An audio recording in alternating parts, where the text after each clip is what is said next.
Good afternoon, everybody, on this cold winter day. You listen to 98.5 WNUW LP Aston.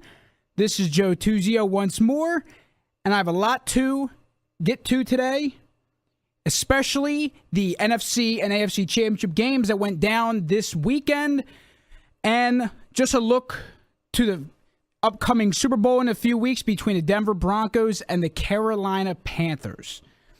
Now, this weekend, of course, on the East Coast, a tremendous snowstorm. Hope everybody's staying warm inside, whether you're on the road, in your house, in your dorm, in class, whatever it may be. Hopefully you're staying warm.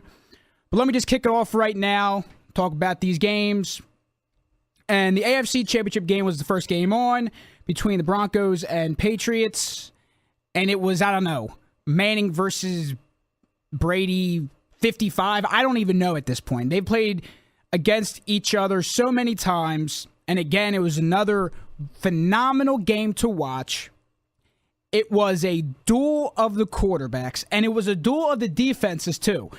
Because the main thing that I took out of that game was Tom Brady just got demolished in that game constantly. I mean, that offensive line, I've seen some bad offensive lines, but the performance that they put up was not good is a nice way to put it. I mean, Tom Brady had a lot of good throws. In the end, he was close to bringing them back, which would have been another great comeback story for Tom Brady and his illustrious career that he's had so far. But it wasn't good enough. The Broncos held them off. And it was yet another Peyton Manning win, going on to the Super Bowl, which, who knows, maybe this is going to be his last Super Bowl run. I think he might come back for another year, but if his body can't get used to playing in minus 10 degree weather or being hit a lot, depending on how that offensive line can hold up going into next year, it's going to be interesting to see if Peyton Manning comes back, especially if Peyton Manning wins a Super Bowl this year. Then I might consider the idea that Peyton Manning might be done after this year. And I think that's going to be a storyline that many people are going to follow, especially in the next coming weeks, next coming months. I think he still has a couple years left in the tank. I think he can still play at a pretty good level, but he's not the quarterback that he was 5-6 years back where he could carry a team. He needs a full team around him, and that's what he has now. And over the last 2 or 3 years, Denver's put together a star-studded team on both sides of the ball. They almost did it a few years back. This year might be the year, especially if that defense plays the way that it did in this past weekend's game. And Von Miller was the guy to lead that defense. The guy is a monster on the field. And a guy that's coming into a contract year. Guess what, folks? This is going to be the year where he says, hey, guys, you didn't think I was worth $100 million? Guess what? I'm here now, and I'm going to be here to stay. Regardless if Denver gives him 1 year or 7 years, I think he does not leave Denver.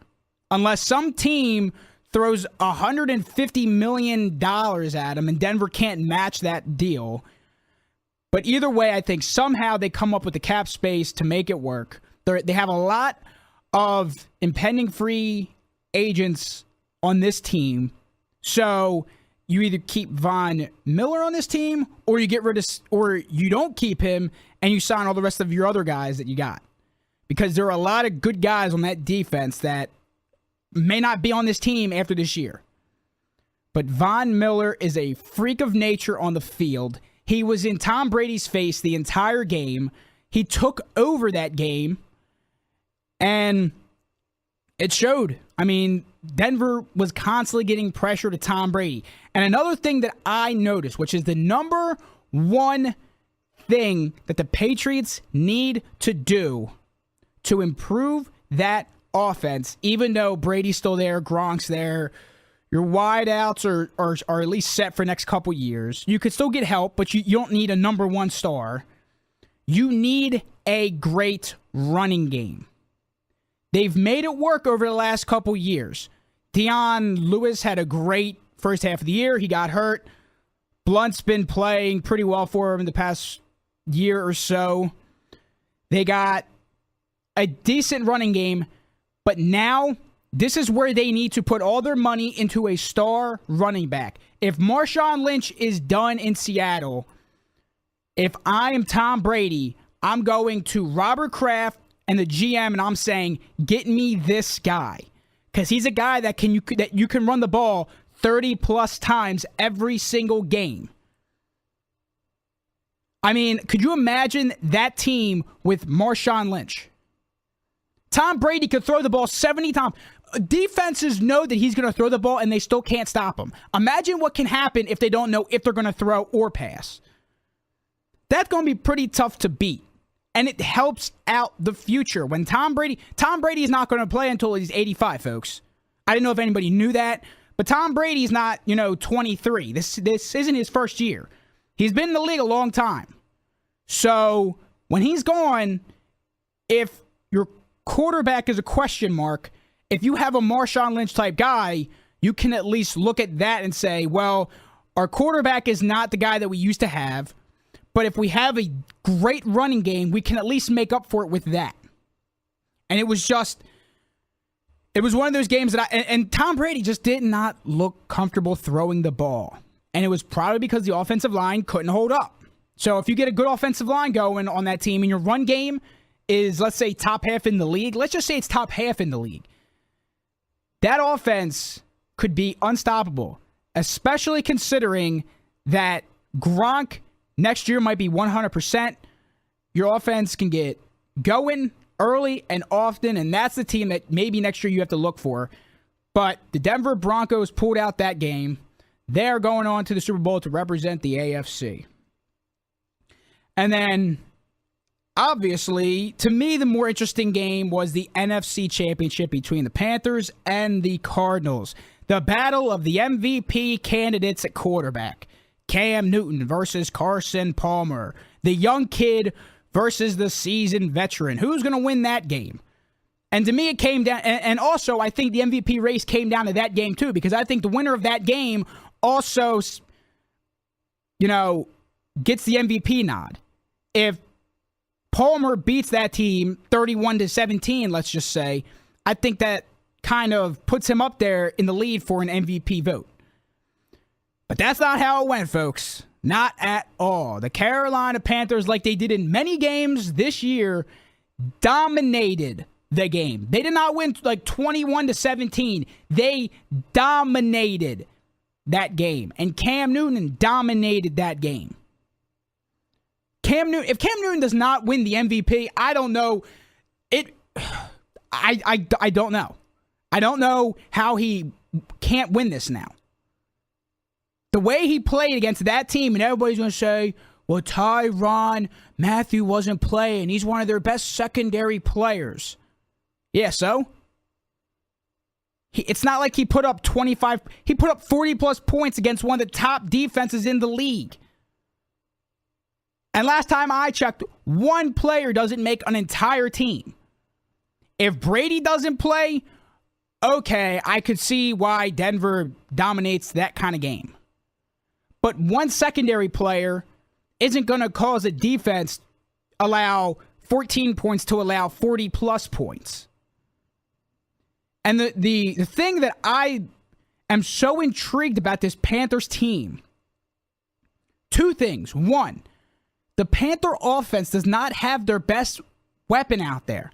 Kelvin Benjamin hasn't played a snap, and Cam Newton is an MVP candidate.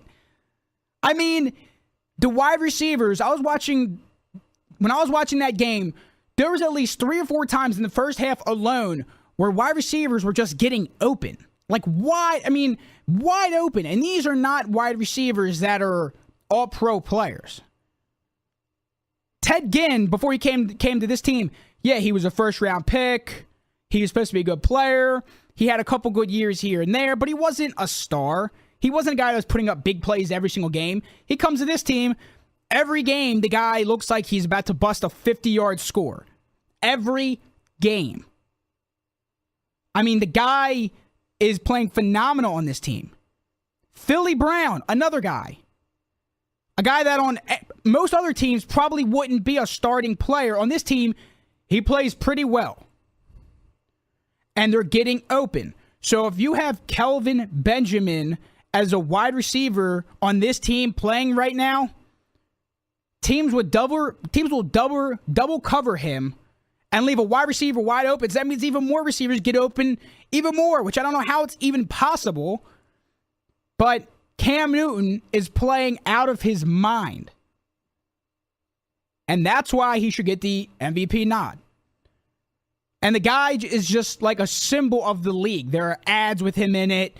He just has that look that he can be the MVP. And he's playing like it right now. And the guy was a number 1 pick, national title winning player. The guy that has the feel-good story of the year. And the second thing that I also saw was that the team has fun. Yeah, Cam dabs or whatever he does after he scores, but they have fun. They're not out there saying, oh, come on, guys, we got to win this game. No, they're having fun. Clapping hands, hugging, saying, yeah, guys, we're going to win this game. That's what but they have fun doing it. And not a lot of teams do that. And the guys won 15 games. So maybe that's what some teams got to do now. Maybe some teams got to take the winning attitude out of it and put some more fun into the game. I'm not saying you go out there and say, well, winning isn't, a part of this game. Just have fun. No. But if you're up 35 to 10, have fun. Go out there and dance or hug or clap or slap hand. Do something. But don't sit there and have a smug look on your face, and this team doesn't. And it contributes to the way they play on the field. And right now, they are representing the NFC in the Super Bowl. And the way the Cardinals played in that game, I was very much surprised. Because I thought they had, honestly, maybe a top 5 offense going into that game. Their wide receiving core might have been top 5 in the league. David Johnson was one of my favorite prospects coming out. Has size, speed, can catch the ball. Now he starts for him. Palmer was having a MVP type of year, and they just did not look good. They did not look ready. Palmer just didn't have a good game. And maybe this symbolizes, maybe they have to look at the future of the quarterback spot. Maybe in the second round or in the late first round with those bottom, with the 20th or 29th pick that they're going to have, maybe they have to look at a quarterback. Maybe they got to get an Aaron Rodgers type of move where they draft a guy in the first round who can sit for a year or two. When Palmer's done, the guy can immediately come in because he's going to have weapons there. Michael Floyd, John Brown, Larry Fitz might be there for 2 or 3 more years, but he's not going to be there for another 10. The offensive line is pretty good, and your running back spot is good right now because you have a bunch of young guys playing there. So maybe this is where the Cardinals have to say, hey, our quarterback spot isn't going to be good for the next 12 years. We got to look in the first round or the second round. And this is a draft where there's going to be a lot of quarterbacks that can be taken in the second and third round. There's not an Andrew Luck type of guy out there. This is going to be the year that a quarterback should be taken. Now, with the Broncos in the AFC and the Panthers in the NFC, this is a Super Bowl that it's going to go one of 2 ways. It could be a 45-31 score, or it could be a 21-17 score. I mean, the Panthers offense, the way that they're playing right now, looks like I don't think anybody can stop them, maybe besides the Broncos defense that they have right now. That's going to be the matchup to watch. The Panthers offensive line versus the Broncos defensive line. And a big injury, if Thomas Davis does not play in this game, that is a key injury. because that's one of the best linebackers in the league that if the Panthers don't have, you got to put in some backup guy in there that his skill set ain't going to be what Davis brings to that team and the leadership that he brings to that team. So I think it's going to be a close game. I like the Panthers in that game. I liked them since they were going on a roll. I think their offense is just too good to stop. I think when their defense is at its best, it's one of the top defenses in the league. And it's going to come down to if Peyton Manning can get it done. Because if it's 21-3 at half, you might have to go to Brock Osweiler. That might have to be the guy. I mean, if it's a close game, Peyton, if this is going to be your last game, then give it all you got.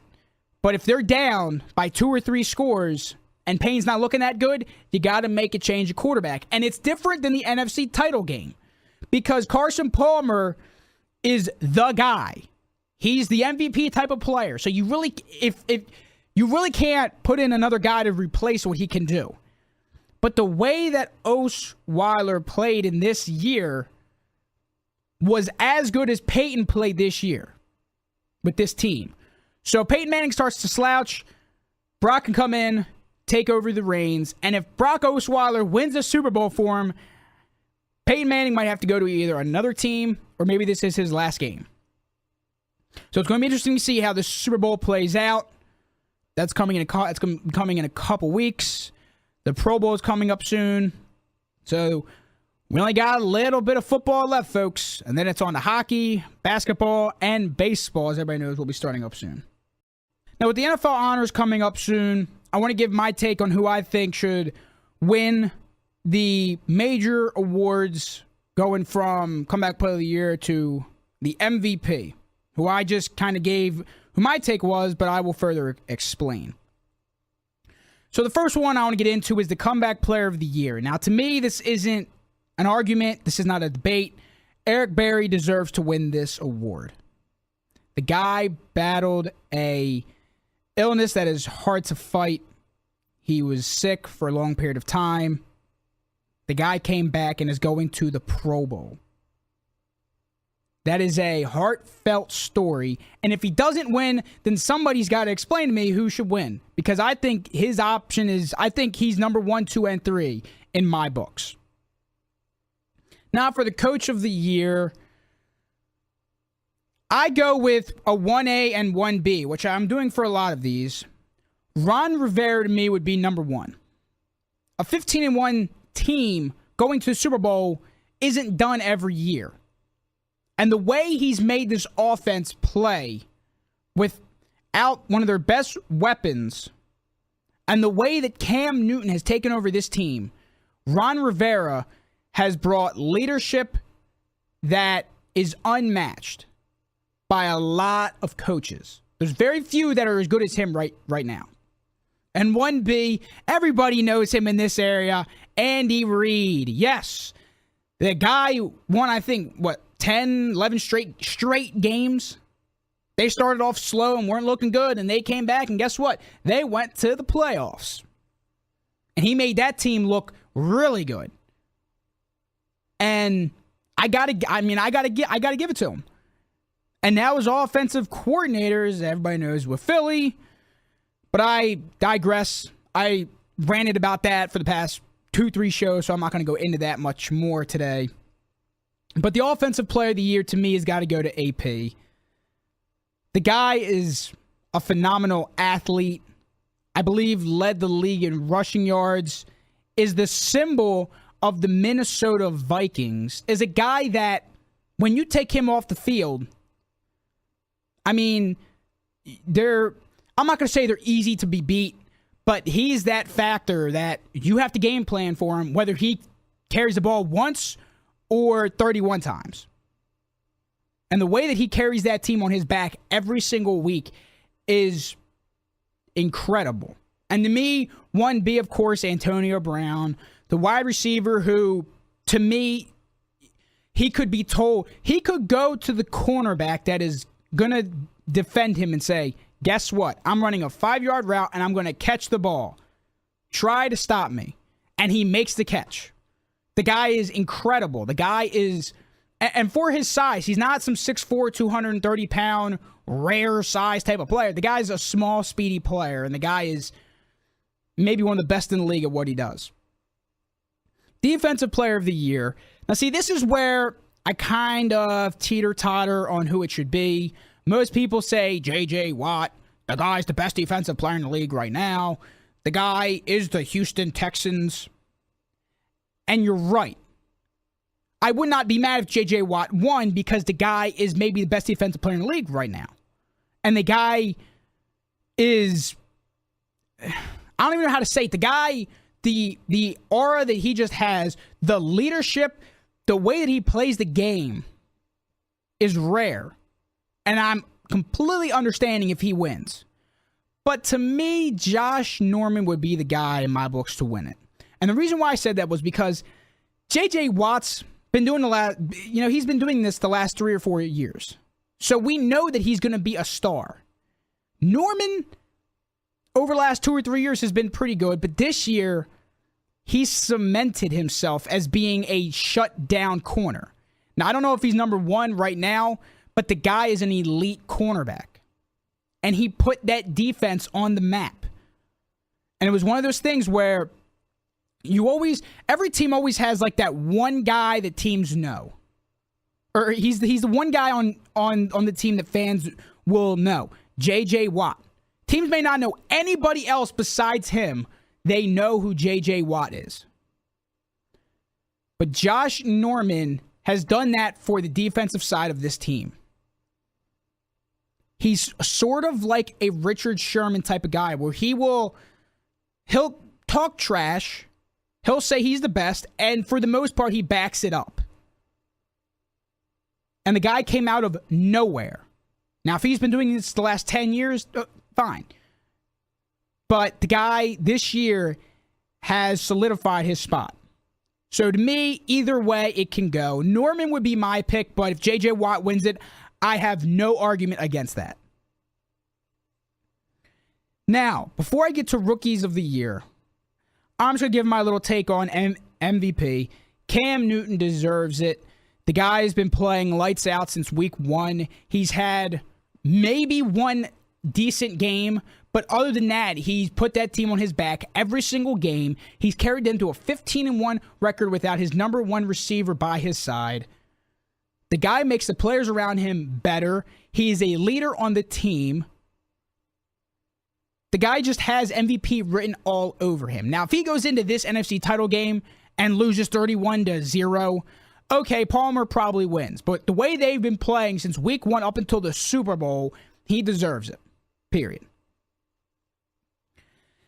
Now to the Rookies of the Year. I thought there would just be one Rookie of the Year, but I'm going to do offense and defensive side because that's what is happening in the NFL.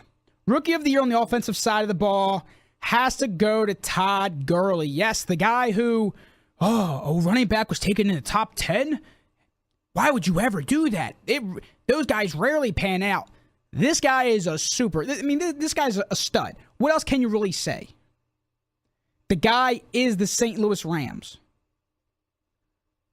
I mean, he gives fans a reason to watch. He gives people a reason to look at that team and say, man, that dude is unstoppable. And the minute he stepped on that field, he has never stopped. And and the thing is, he's a top 5 back right now in his rookie year. If I were to go through the list of the top backs that I would take right now if I were to start a new team, Gurley would probably be 2 or 3. 5 at worst. He would make it into my top 5. But he's a top 5 back, and he's in his rookie year on a Rams team that doesn't really have superstar talent around him, and he has to carry the load, sort of what AP did. The 1B to the Offensive Rookie of the Year has to go to the number 1 pick, Jameis Winston. The guy who I believe is an alternate for the Pro Bowl now, or he's actually in the Pro Bowl now. A guy that was given the number 1 pick status, which is hard to live up to considering the amount of pressure that is put on your back, and the guy, and the reason why that I like him, and the reason why when the NFL draft came up, everybody said Marcus Mariota's got to go 1. Jameis can't go 1. I like Jameis more than Mariota, and I have him right now as a 1B for Offensive Rookie of the Year because he may not put up 5,000 yards, but the guy makes plays happen regardless of how he has to do it. He's not the he's not the fastest guy on the field. He doesn't have the best arm on the field, but he just makes plays happen. I don't know how. He could be, almost sacked, and then he'll slip out and dive into the end zone and get hit and score. And he's already a leader for that team. I'm not necessarily saying he's going to be a Hall of Fame player, but right now he would get my nod for the 1B for Offensive Rookie of the Year. Now for Defensive Rookie of the Year, Marcus Peters from the Chiefs has to get it. The guy had, I think, more than 8 interceptions in the league. I think he led the league, if I'm not mistaken. I may be wrong, but the way the guy played, the guy was a top 5 talent. Was taken in the 20s, maybe for some issues that some teams didn't like. But the guy's talent was not questioned or judged. And he showed it on the field. He's a Pro Bowl player now. The guy has size. He has speed. I mean, he's already in the top 10, top 15 cornerbacks in the league, and he's only in his first year. So Marcus Peters would get my Defensive Rookie of the Year. Preston Smith from the Redskins would be my 1B. The guy was a great player in college. Came to Washington, made a lot of good plays. There wasn't a lot of superstar defensive rookies this year. There were a lot of big names, but there were only a few that really stood out. And the 1C, who I think could have won it if he didn't get hurt, was Jordan Hicks. Now, everybody in this area knows him too. The guy who was lighting the world on fire. The guy who was looking like the next great linebacker. He got hurt. Hopefully he can come back and play the way that he did, because he would easily be the go-to linebacker on that team. To me, he would have easily won Rookie of the Year if he played like the way he did the entire year if he never got hurt. But unfortunately, suffered an injury halfway through the year. So Marcus Peters gets the nod for me for Defensive Rookie of the Year. And why I did rookies last is because it transitions into a new segment that I'm going to do on this show. Last semester, I would do a scouting report on a different college player. Now, I could still do that, but the way that I'm looking at it now is, instead of doing that, I'm going to change it some, and I'm going to do a big board of the different positions for this draft. So, quarterback, defensive end, wide receiver, outside linebacker, and I'll give my top 5 or 6 guys of who I think should be the top players taken in the draft, and maybe give a pick who I think is going to be taken low and be a star, or who's going to be a bust.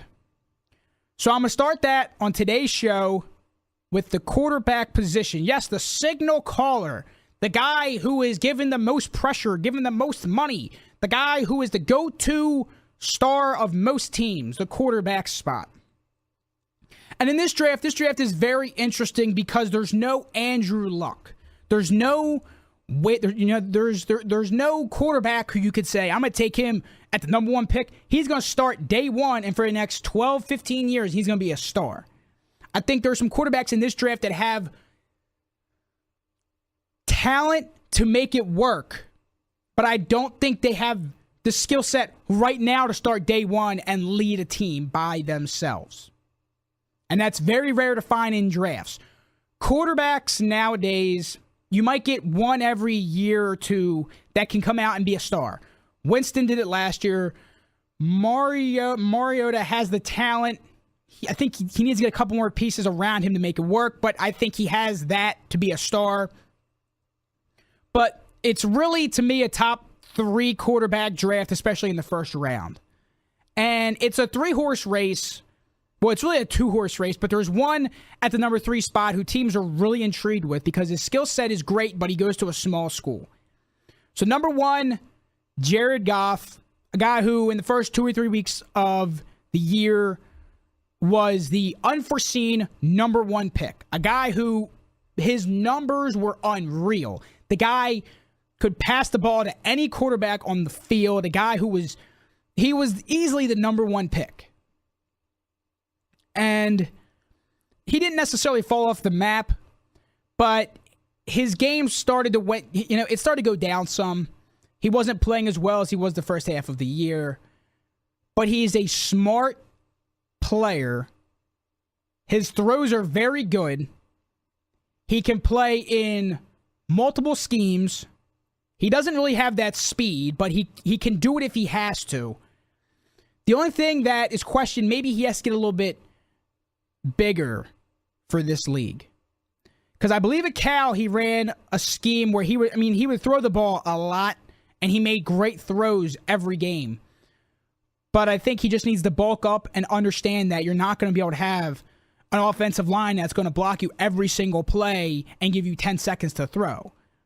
So I think if he can adjust to those few things and bulk up some and just learn the game in this league, I think he's going to be a great quarterback.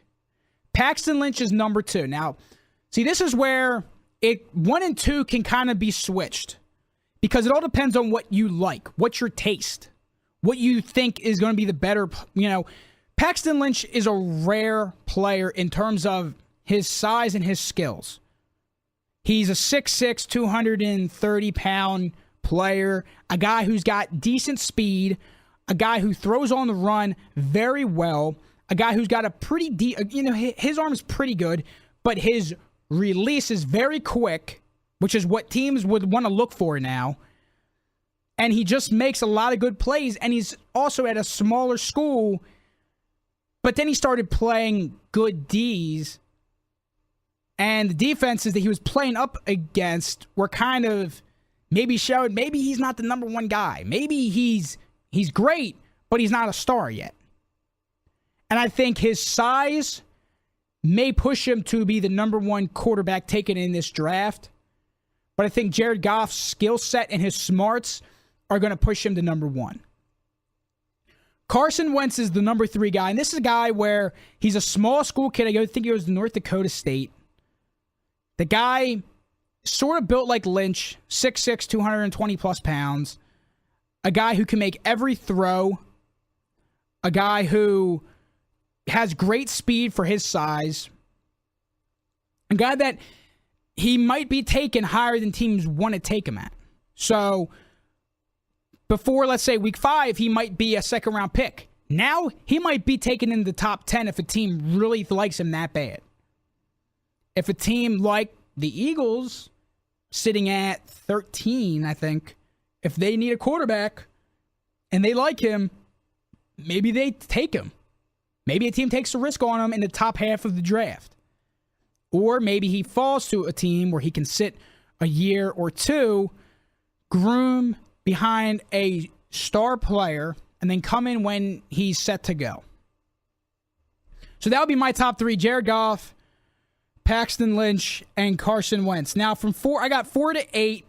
This is where the talent really doesn't drop off. I think the way that they played this year dropped off. Connor Cook at the number 4 spot, a guy that has been a very good player for the last 3 or 4 years that he's played. A guy that's been a consistently good player. And he wasn't this one-year wonder where he came out of nowhere. Nobody knew who he was. He's constantly been a good quarterback. I don't think that his skill, I don't think he has the rocket arm where he can throw the ball 70 yards, which doesn't mean you're going to be a star player. There are plenty of quarterbacks that have had cannon arms that aren't that good. But if you want to make a big throw down the field and you can't throw the ball, that's a problem. I think the guy's got good size. I think the guy's got a leadership type skill that he's had all 3 or 4 years. I think he's a guy that is built for the NFL, but I think he's one of those quarterbacks where he's going to need talent around him. He's not going to be the go-to star. If he goes to a team like Houston, I think he could be really good. Because that team is really, they're a playoff team right now, and their quarterback spot is kind of iffy. So if you put him on that team, where the offensive line, when 100%, is really good, they have a star wide receiver, and if the run game can just, make some decent plays a couple games, I think he could be a really good spot there. And number 4, or that was kind of cooking number 4. At number 5, this is a guy that I fell in love with the second that he stepped on Penn State's field. Yes, Christian Hackenberg. Maybe the biggest, what if type of guy in this draft. A guy who his size plus his skills are elite coming out of the draft. He's built for the league. He's 6'4", 230 pounds. He's got a cannon for an arm, can make every throw. And it was really interesting. I watched most of the Penn State games this year because I just wanted to scout him and see what this kid's like, because I knew he was going to be really good. But one thing I noticed, especially in this year, was the scheme didn't necessarily fit how he played. But the second main thing I noticed that was really weird was that when he made a short throw, it was kind of off. It was either in the dirt or the wide receiver couldn't catch the ball. But when he made like a 30 or 40-yard pass downfield to a guy that was not open, it was like the perfect pass. So it kind of shows that I think his skill set down the field is really good, but he just needs to develop his accuracy for the short game to do little screen passes. Just learn how to be aware in the pocket at all times, because the offensive line that team had this year was not good at all. I could have been on that line and I probably would have done the same job. Granted, I'm not built to be an offensive lineman in any way, shape, or form, but if he has time to throw the ball, and if his receivers can make plays for him, he's an elite talent. Look what he did his freshman year there. He had a wide receiver that's probably top 20 wide out in the league right now, and he had a couple offensive linemen start his freshman year that are in the league now too, I believe. And the guy in his freshman year was seen as being this star player.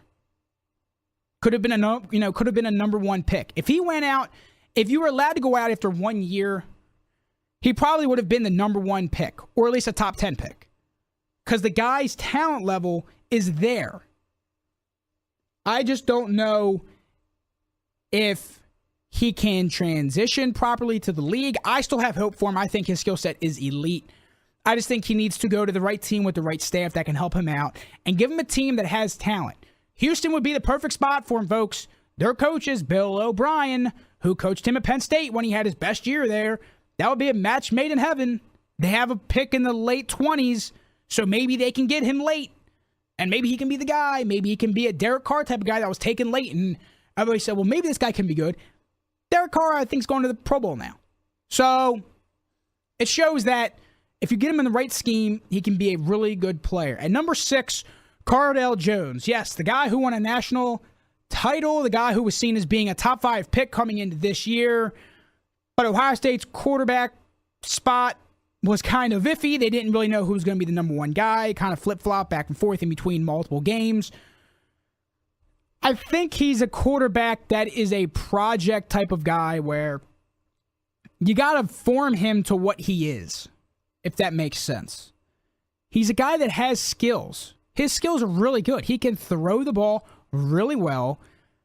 He has perfect size. The guy is huge. The ability to tackle him is very tough. He can gain you 5-6 yards even when there's a guy on him. The guy is built for this league. I think he just has to get used to playing at the quarterback spot consistently. If you play him for 2-3 years, I think he could be a top 5 pick. But he didn't play that much at all. And when he played, he was decent. He had some good games, some bad games. But I think if you consistently give him time and build him up with the right staff, I think he can be a really good quarterback. That's one of those sleeper type picks where you could take him in the third round. He might be a star or he might just be a third round pick. So that's going to be a quarterback to look forward to, especially in the combine, because the combine is where people like to show off their skills. If they're that good, maybe their draft stock moves up. And number 7, Dak Prescott from Mississippi State, if I'm not mistaken. This was a guy that a year or so back was a really good talent. I think he's still decent. He's got okay size. I think he can make some pretty good plays, but he's one of those wide receivers that maybe he's not, or he's one of those quarterbacks where maybe he's not built to play quarterback in this league. Tebow was the same way. The guy was the heart and soul of his team. The guy could make plays, but he wasn't a good quarterback. Maybe Dak Prescott's the same way. He's one of those guys where maybe he can play, maybe he can't. You just got to give a chance on him. Who knows? I mean, I don't know what type of player he is. He was really good a year or so back. This year, he's kind of an unknown. Kind of fell off the map some. I think if you take a chance on him with a third or fourth round pick, maybe you can make him a good player. Maybe not. But that's why he's not in the top 3. He's a top 10 quarterback still, but he's not going to be a top 3 guy that's going to be taken in the first round. And Kevin Hogan from Stanford is the last one. I don't really know a lot about this guy. I know, but the thing is that over the last 4 years or 3 years that he's played there, he's constantly making plays. And it's one of those guys where you don't hear his name a lot because there's other players on that team that are making the plays for him, but he puts those guys in situations to win. And they were a top 5, top 6 team this year. So if you're a top 5 team, your quarterback's got to be doing something right. So that's going to be a guy that can be taken in the later rounds, rounds 3 or 4 to 7. Maybe he falls because maybe too many people don't know about him. But I think he's a really good quarterback still. And this just leads me to one idea that I don't seem to really understand. This is no rant. I'm just questioning why certain people tend to question how a prospect comes out, or if a guy has a bad year, that he's automatically going to be bad. There's a difference between college and pro. That's why it's called college, and that's why it's called pro. They're two different things. You can be the greatest player in the history of college football. That does not mean you're going to transition well to the NFL. Mark Sanchez, a guy who was a great quarterback in college, maybe was taken earlier than he should have been taken. He was taken, I think, 6 or 7. He was taken in the top 10, I think. The guy did not pan out well. But in college, he was at least a first-round pick. And if a team takes him in the top 10 of the league, a team has to see some superstar quality in you. But just because you play good in college doesn't mean you're going to play good in the pros. And vice versa. Christian Hackenberg is the guy I'm talking of. I hear people say, well, he's not going to do anything in the league. I don't know why he's even, teams shouldn't take a risk on a guy like him. The guy has elite talent. Just because he has one bad year on a team where the offensive line wasn't that good, the wide receivers were not making the plays that they need to make, they were dropping the ball a lot, and the scheme was not built for him, how do you expect him to win? But Joe, he was that elite of a talent. You got to make that talent work regardless of who you have. You're right. There were some plays that he would make that I would just say, how could he not make that throw? Why did he do this? Why did he do that? And in some sense, you're right about that. But look what he did his freshman year. He looked pretty good. Really good. His freshman year. And there's something to be said about him choosing Penn State. He was a top recruit out of high school. He could have gone to probably a lot of other top schools. I don't know who necessarily wanted to pick him, but he could have gone to probably a big powerhouse school. And he chose to go to Penn State because he wanted to build something while he was there. That's a leadership quality that you can't teach to a lot of people. The guy has talent. Do I think he should be a top 10 pick? No. I don't expect that. But to sit here and be like, well, he's a 5th round guy. Like really? So let's just say you pass on a guy like that. Oh, we don't want him. You know, he wasn't that good. He didn't have a good year. You take him in the 4th round. Some team takes him. Let's say the Jets take him, let's just say. Or let's just say, for all argument's sake, the Browns don't take a quarterback in the 1st round. They take him in the 2nd or 3rd round. And he becomes a superstar. Oh, well, we shouldn't have, passed up on a guy like that. I knew his skill set was great. But I just didn't want to, take him in the first 2 or 3 rounds. That's fine. If you don't want to take him, fine. But if you're going to pass up on a guy like that because he doesn't have a good year and you don't look at his skill set, then I don't know what you want in a quarterback. Unless you want all heart. Tebow, if you want all heart, Tim Tebow is the guy. He is a natural-born leader. He is the heart and soul of any team he goes to. But he will not win you a Super Bowl on his own, folks. And that was a guy that was a star in college. He was a superstar. He was, at one point, he was probably the face of college football. Where's he at now? Not in the NFL. Now, at the same token, there have been quarterbacks that were superstars in superstars in the pros that weren't good in college or weren't necessarily the stars. Tom Brady. The guy was passed up by how many teams? How many times? And he's only going down, as maybe the best quarterback of all time. Yeah, who wants that? Let's just pass up on a guy like that. Russell Wilson. Oh, he's too small. He can't make plays. He only won a Super Bowl. Yeah, who wants that? Let's just pass on a guy like that. We don't need him. Tony Romo. Regardless of what you want to say about he's not, I know in this area he may not be liked, and I understand that. But the guy has been a consistently good quarterback. Whether he chokes or not in certain times, that's on him or that's on the team. But the guy has been a consistently good quarterback, and I don't think he was even drafted. He was a small school type of kid.